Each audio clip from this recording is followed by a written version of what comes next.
A young man attends his father's funeral, already broken.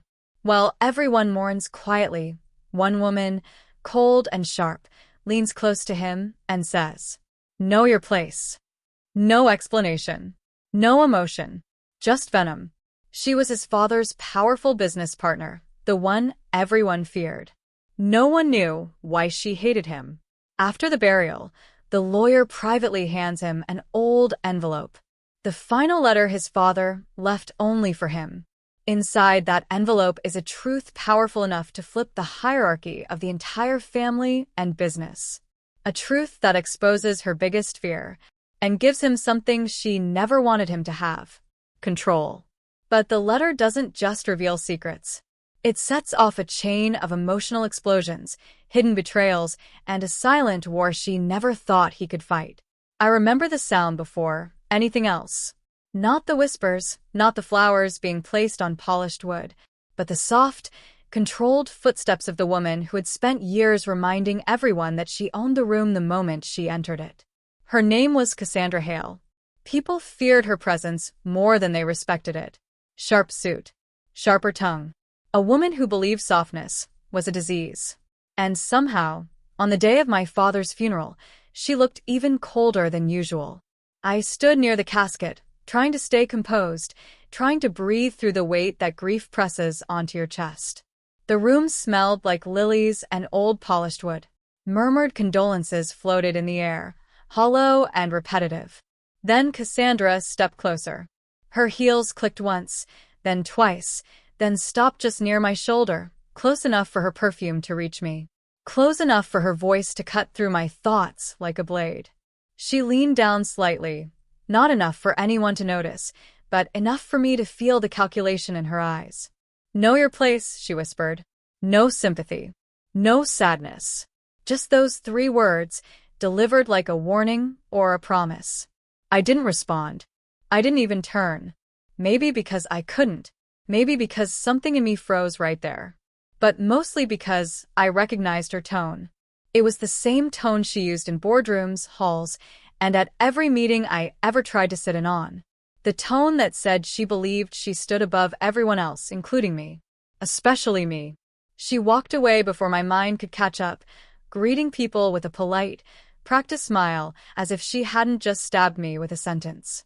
I watched her blend back into the crowd, controlling the space like a conductor leading an orchestra of grieving faces. My father trusted her, or at least that's what the public believed. She had been his partner, his confidant, the woman responsible for expanding his company into something nearly untouchable. She shaped his empire while I stayed at the edges, always told to learn quietly, observe quietly, exist quietly. And now, at his funeral, I felt invisible again. For a moment, I wondered if her words even mattered. If maybe she was right. If this world, his world, never had room for me. But before that thought could settle, our family lawyer walked toward me. His expression was tight, almost nervous, like he carried something too important for his own comfort. "Could you join me for a moment?" he asked. His voice trembled ever so slightly. People like him never tremble unless they're holding something dangerous.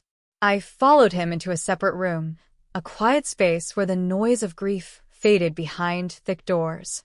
He reached into his briefcase with careful fingers and pulled out a faded brown envelope.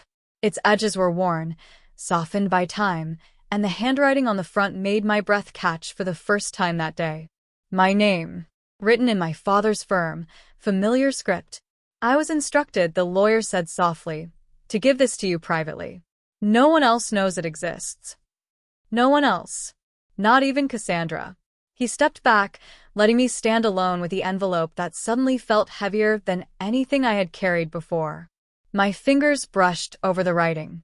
It felt like touching a ghost. Inside that thin paper was something my father didn't want spoken aloud, not in his final days, not in public, not through any will or document that others could twist. This was meant just for me.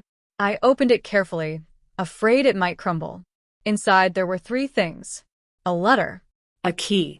and a single photograph. The letter was written in my father's handwriting, calm, deliberate, and painfully familiar. The photograph was of him standing beside a man I didn't recognize. And the key was small, metallic, and oddly shaped, like it belonged to something old, maybe something hidden. I didn't read the letter immediately. My heartbeat was too loud, too uneven. So I looked at the photograph again, trying to understand. The man beside my father stood with a hand on his shoulder, comfortable, protective almost. But his face, there was something there. A resemblance I didn't want to admit. Something that felt like the beginning of a truth I hadn't prepared for. I finally unfolded the letter. "My son," it began. Just those 2 words made my throat tighten. "If you are reading this, then I am no longer able to tell you these things myself. I kept many secrets, not out of pride or selfishness, but because the world around us was built on fragile walls, and I feared what would happen if they cracked." His words flowed steady, but every sentence carried weight. "You have grown up believing that certain people had power over you, that you lacked something they possessed, that you were meant to stand behind them and not beside them." I felt my hands tremble. But the truth is different. The truth is buried deeper than any of them know. And the woman who tells you to know your place fears one thing more than anything else. I stopped breathing. That you will discover the place that truly belongs to you. The room blurred for a second. Cassandra. Her cold stare. Her whispered words. Her control. Her fear. My father continued. "There is something I never announced. Something I never legally documented in ways others could access. And that is why this envelope must never leave your possession." My heartbeat quickened, loud and sharp. The key inside belongs to a safe that contains the truth she spent years trying to bury. The truth that will change everything you know about your inheritance, your identity, and the empire she believes belongs to her. I felt the air shift, as if the world had tilted. She was never meant to hold the power she is now. She only holds it because you do not yet know what is yours. My hands tightened around the page. "And when you are ready, open the safe. Not for revenge, not for pride, but because dignity is your birthright and no one, not even her, has the right to place you beneath them." I closed the letter slowly, letting the words settle into the hollow spaces grief had carved inside me. In the distance, through the door, I could still hear footsteps, voices, the soft echo of Cassandra moving among people as if she owned the day, the room, the silence, the legacy. But now I knew one thing. She wasn't telling me to know my place because I belonged beneath her. She was telling me because she knew I belonged above her. And she was terrified at the moment I discovered it. I stood there holding the letter long after the lawyer had slipped out of the room. Not out of politeness, but because he understood something heavy had just been set in my hands, something dangerous enough to shift the balance that Cassandra had built her life around. The envelope suddenly felt alive, like it carried a heartbeat of its own. I stared at the key again. Small, silver, and old. Its teeth were cut in a strange pattern, not the modern precision of office safes, but something crafted years ago. It wasn't a key you kept for paperwork or contracts. It was the kind of key meant for something personal, something hidden from everyone, especially people like her. A soft knock pulled me from my thoughts. It was my aunt, gentle and quiet, her eyes red from crying. "Are you all right?" she asked softly. I nodded, but she seemed unconvinced. Her gaze slipped to my hands, to the faint outline of the envelope I tried to keep out of sight. Before she could ask questions, the door pushed open again. And she walked in. Cassandra. Her silhouette cut through the doorway, like a shard of glass.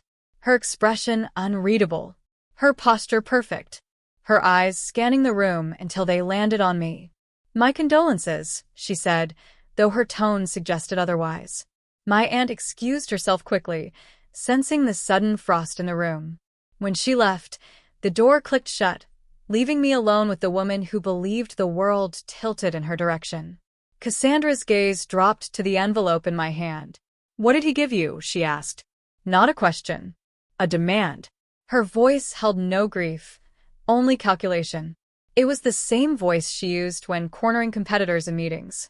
I slipped the envelope into my jacket pocket before she could reach for it. He left me something private, I answered calmly. Cassandra's jaw tightened. She stepped closer, slow, deliberate, as if approaching prey she didn't want to startle. Your father never kept secrets from me, she said. I raised an eyebrow. From you? Or from the people you wanted to control? Her eyes flickered. A small crack, barely visible, but real. You're grieving, she said dismissively. You're not thinking clearly. Maybe not, I replied. But I know what you said earlier. Her expression remained unbothered. People say foolish things at funerals. No, I said, meeting her gaze fully for the first time. You meant it. The room thickened with silence. Cassandra stepped even closer, her heels clicking softly against the wooden floor. You have no idea how fragile the world your father built truly is, she murmured. Or how easily someone inexperienced can destroy it. I didn't react. I let her words float in the air, cold and poisonous. She leaned in slightly. You're not ready to be part of this. A pause. And deep down, you know that. She turned to leave, but not before giving me one last dagger of a glance. Stay in your lane, she said. For your own good. And with that, she walked out, the door shutting behind her like a final statement. But something shifted inside me. The grief that had felt heavy now felt sharp.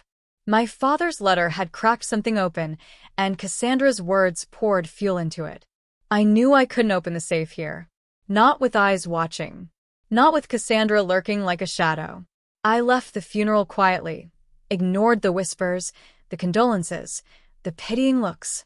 The world outside felt colder, the sky dim, as if the weather understood the secrets hidden in my pocket. When I reached my car, I sat for a moment, gripping the steering wheel. People think grief weakens you. But losing someone you love doesn't just hurt. It shifts the ground beneath you. It awakens parts of you that silence once kept asleep. I drove straight to my father's old study, located in the mansion he rarely used. A place Cassandra never stepped foot in because he kept it locked from everyone. The room smelled of old books, cedar wood, and the faint scent of his cologne that still lived in the air. Dust coated the furniture, but the memories felt fresh. I stood in the middle of the room, holding the key. I had no idea what safe it belonged to, but I knew the answer was here. My father kept secrets in places that mattered to him, not in vaults or offices. He hid them where emotions lived. I scanned the room, my eyes landing on a bookshelf lined with thick, leather-bound volumes. His favorite shelf. His sanctuary. I walked to it slowly and ran my fingers along the spines. History, philosophy, business journals, and one book that didn't quite match. It was slightly shorter, slightly thicker. Its spine newer than the rest. I pulled it. The entire shelf clicked, then shifted.